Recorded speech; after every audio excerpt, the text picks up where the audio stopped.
everybody, and welcome to the 6th edition of Joshua's Coding Hub.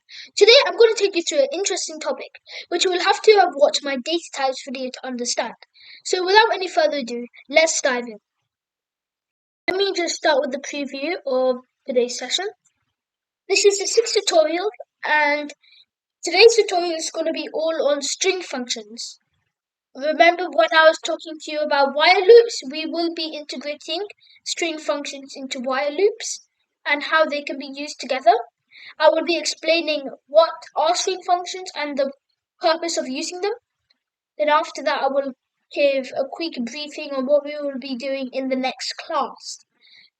Now, before I go in and dive into my string functions, I would just like to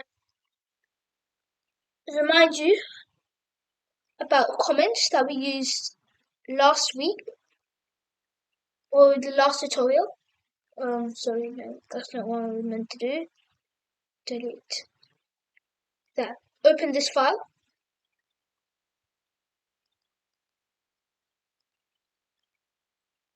Okay, so if you remembered, I was talking about commenting in my last class. If you wanted to comment more than one thing, which can be needed in many occasions, you can, instead of putting hashes on all of your lines, you could do triple quotation, which will stand for the comment. Now, if we will run this in command prompt, which we will open,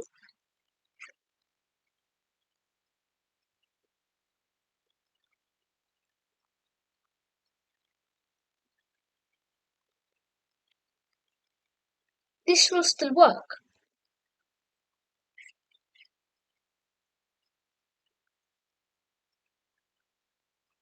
Ooh, what's happening here? Okay. Let me try and fix this problem.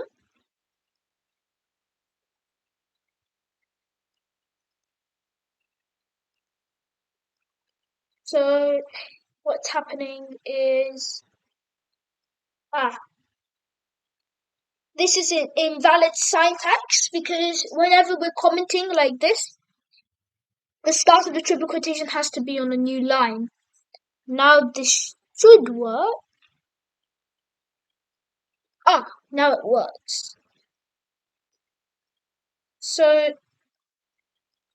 that's all I wanted to say about comments. Now let's get started with today's class on string functions. So let's first create a new folder, 13th of Feb,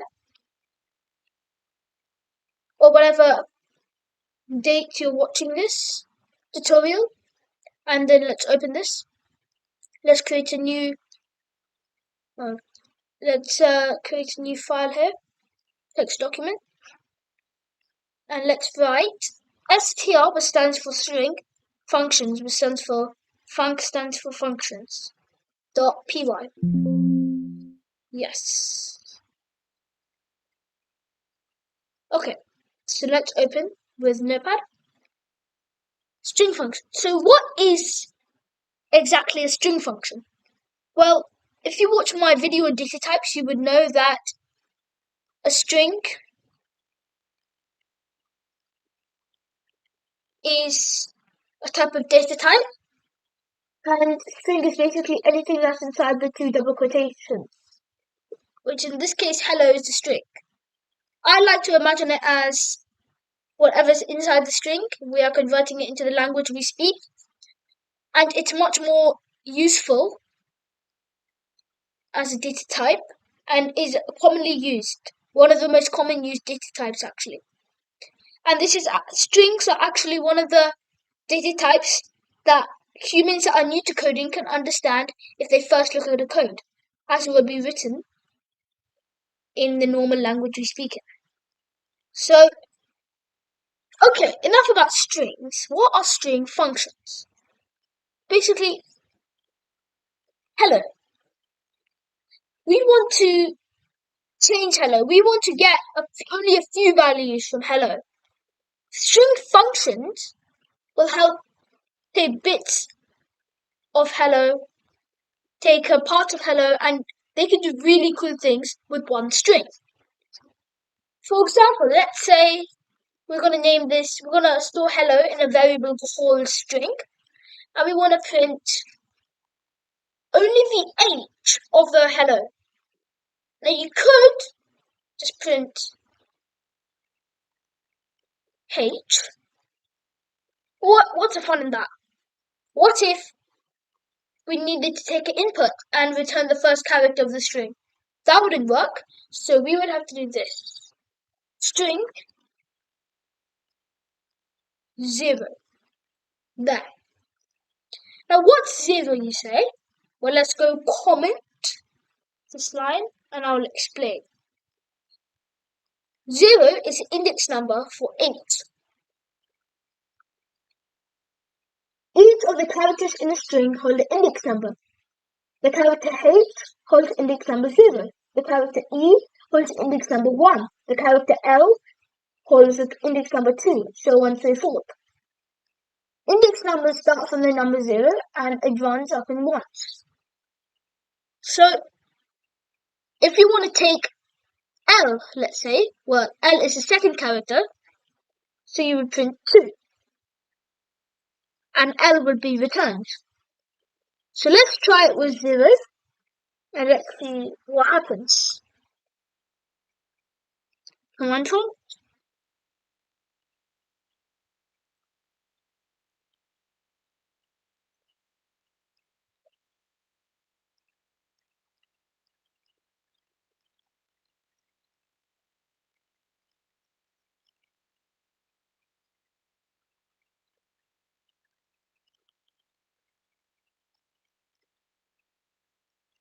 Oh, I did not give the right name. Should work now. H is the output. Let me let you see it clearer. H. There.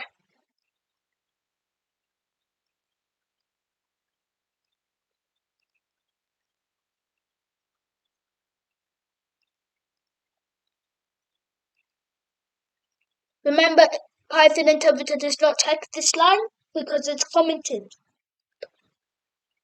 So let's say you wanted to get more than one value. Let's say you wanted to print from H to L. Well, then surely that would be 0 to 4.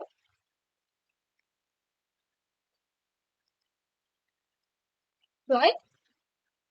Well, that's printed instead. But we wanted hello. To print the whole thing, you will just have to do print string, like normal. But let's say you wanted to print the whole thing in a different way. You would just have to give the index number of hello, which is the O index value is 4. So it should print hello. But what's it printing instead? Hell, I want hello. Isn't the index number of 0 4? Well, that's where you go wrong. Index numbers can be really confusing sometimes. When you first give the index number 0, Python interpreter will take the value of 0, but then when you give the value that you want to end with, Python interpreter will take 1 less than that value. So in this case, that would be 12.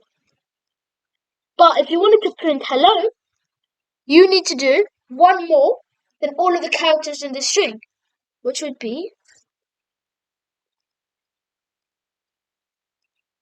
5.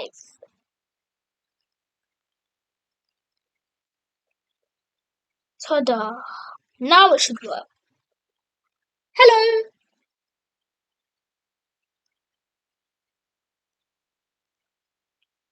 Okay. But then I said something about integrating the while loop with this. Well, I'm going to show you something really cool. We're going to make a program that basically we're going to take an input, or say enter a string, enter your name, then we're going to print the name one by one. So let's say input, enter your name.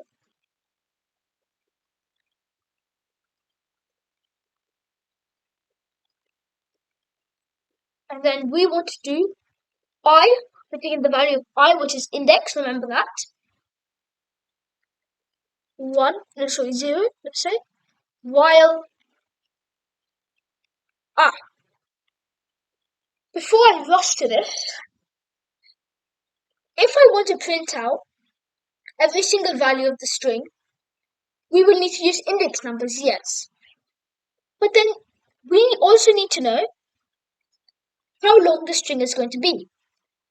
There is a built-in function, which is a function that Python has built in, that we can find how long the string will be. This is called len. So len will store how many characters the string has, and we will store that in a variable. Let's call this variable num. So while I is less than or equal to num, print string 0 I. Let's see what happens in this case. So we're going to enter Joshua. What happens here? Now that was an infinite loop. I think I explained what that was in the while loop in the last tutorial. Let me sort this problem. Control V, CSS, Python str functions, py. So I'm going to enter my name Joshua, J, J-O, J-O-S, J-O-S-H, J-O-S-H-U, J-O-S-H-U-A.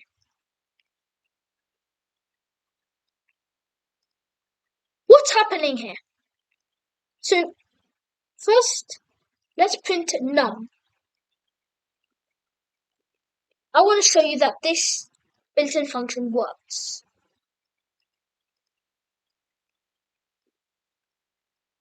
Joshua, 6. Is there 6 characters in Joshua? So that works. So that's basically number 6 in this case. So let's say the value is Joshua. And there's 16 characters. So while 1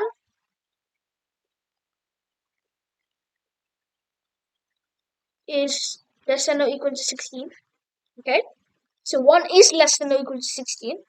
Print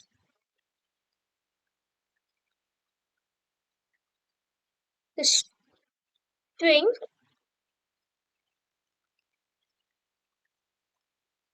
zero, then we go back to the value of I, which is 0. So that will print no value, but then I equals I plus 1, 0 plus 1. So 1 is less than or equal to 16, correct? So first this was 0, now it's 1. Now we change this value to 0, 1. And then it prints out J. So I want to put this value as 1, so we don't have the blank space at the start. Joshua. There.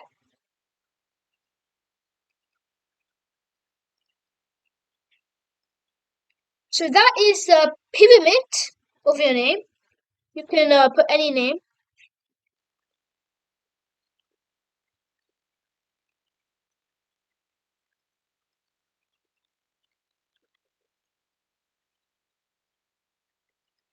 So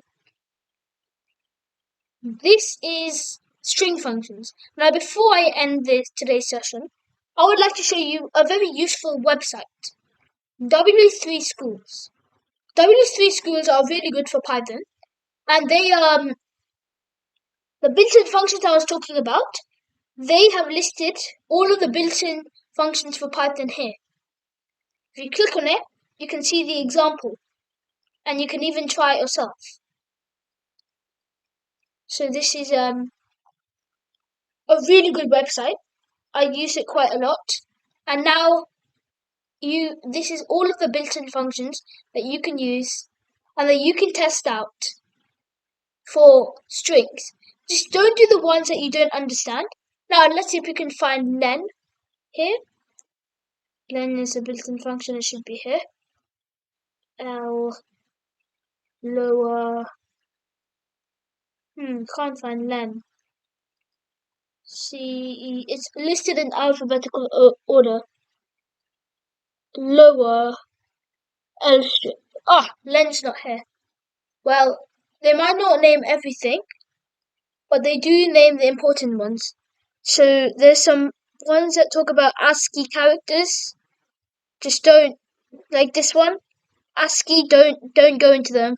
Some good ones are like capitalize, casefold, encode, not encode, find, index, is upper, lower. These are the good ones. So if you don't understand them, just leave them, post in the comments, I'll try and get back to you. So thank you for listening to my tutorial. I hope you enjoyed it. Now, I just would like to brief on the next class. So my next class is going to be about the for loop. So the for loop is, like I said, another loop, like the while loop. So I've mentioned the for loop in my previous class. It's a really exciting loop. And after that, we're going to be learning a lot more subjects. So you might be a bit overwhelmed, but keep in track and please go in order with my tutorials. So that's it for today. Thank you for listening and see you later.